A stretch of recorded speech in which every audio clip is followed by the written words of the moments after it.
அட்சய திருதியை 30/4/2025 புதன்கிழமையோடு சேர்ந்து வருகிறது. இந்த நாளில் நாம் என்னவெல்லாம் செய்யலாம் என்பதை தெரிந்து வைத்திருப்போம். ஆனால் அட்சய தேதி தினம் செய்ய வேண்டிய விஷயங்களை விட செய்யக்கூடாத விஷயங்களை தான் முதலில் தெரிந்து வைத்துக் கொள்ள வேண்டும்.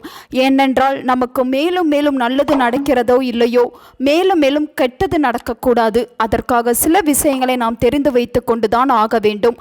அட்சய திருதியை தினம் உங்கள் வீட்டில் தவிர்க்க வேண்டிய விஷயங்கள் எல்லாம் என்னென்ன என்பதை பற்றி இந்த வீடியோவில் நாம் பார்க்க போகிறோம். அட்சய தேதி தினம் கை நீட்டி யாரிடமும் கடன் வாங்க வேண்டாம். என்ன அவசர தேவையாக இருந்தாலும் கொஞ்சம் முன்கூட்டியே அந்த பணத்தை தயார் செய்து வைத்துக் கொள்ள வேண்டும். அட்சய திருதியை தினம் முக்கியமாக கடன் வாங்கி தங்கம் வாங்கவே கூடாது. வீட்டில் இருக்கும் நகைகளை அடமானம் வைக்கக்கூடாது. பழைய நகைகளை மாற்றி புது நகை வாங்கக்கூடாது.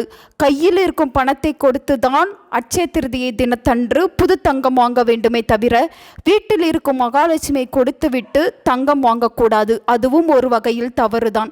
நிறைய பேருக்கு ஒரு சந்தேகம் இருக்கும், இந்த அட்சய திருதியை நாளில் வாங்கிய கடனுக்கு வட்டி கட்டலாமா என்று. வாங்கிய கடனை திருப்பி கொடுக்கலாம், ஆனால் அந்த கடனுக்கு வட்டியை செலுத்த வேண்டாம். மீண்டும் மீண்டும் வட்டி செலுத்தக்கூடிய நிலைமை பிறகு நமக்கு வந்துவிடும். கடனை திருப்பி அடைத்தால் சீக்கிரம் கடனை எல்லாம் திருப்பி கொடுக்கும் யோகம் நமக்கு கிடைக்கும். நம்மில் புதன்கிழமை அன்று அசைவம் சமைக்கவும் மற்றும் சாப்பிடவும் கூடியவர்கள் நிறைய பேர் உண்டு. ஆனால் அட்சய திருதியை புதன்கிழமை வந்திருப்பதால் அன்றைய தினம் அசைவம் சாப்பிடவும் கூடாது, அசைவம் வீட்டில் சமைக்கவும் கூடாது. அதேபோல கசப்பான எந்த ஒரு பொருளையும் பெண்கள் வீட்டில் சமைக்க வேண்டாம். பாவக்காய், சுண்டைக்காய், கோவக்காய் போன்ற பொருட்களை சமைக்காமல் இருப்பது நல்லது. அட்சய திருதியை தினம் மருத்துவமனைக்கு செல்லாமல் இருக்க வேண்டும். மருந்துக்காக பணத்தை செலவு செய்ய வேண்டாம். தினமும் மருந்து மாத்திரை சாப்பிடுவர்களாக இருந்தாலும் கூட அட்சய திருதியை தினம் புதுசாக காசு கொடுத்தும் புது மருந்து வாங்க வேண்டாம். ஏதாவது அவசர தேவை உள்ளவர்கள் மருத்துவமனை சென்றுதான் ஆக வேண்டும். அது தவிர்க்க முடியாதது. அட்சய திருதியை தினம் வீட்டிலும் சரி, வேலை செய்யும் இடத்திலும் சரி, தொழில் செய்யும் இடத்திலும் சரி, யாரிடமும் வாக்குவாதம் செய்து சண்டை போடக்கூடாது.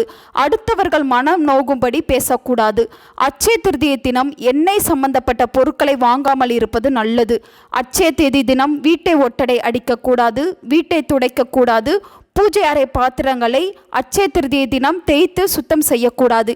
எல்லா வேலைகளையும் அதற்கு முந்தைய நாளே செய்து வைத்துக் கொள்ளுங்கள்.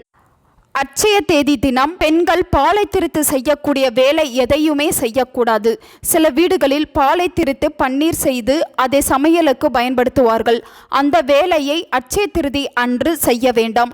அது மட்டும் இல்லாமல் வெண்ணெயை உருக்கி நெய் எடுக்கக்கூடாது. வருடம் முழுவதும் நல்லது நடக்க வேண்டும் என்றால் அட்சய தினத்தன்று இப்படி சின்ன சின்ன விஷயங்களை எல்லாம் பார்த்து பக்குவமாக செய்வதில் தவறு ஒன்றும் கிடையாது. நம்பிக்கை உள்ளவர்கள் இதை தாராளமாக பின்பற்றி பலனை பெறலாம்.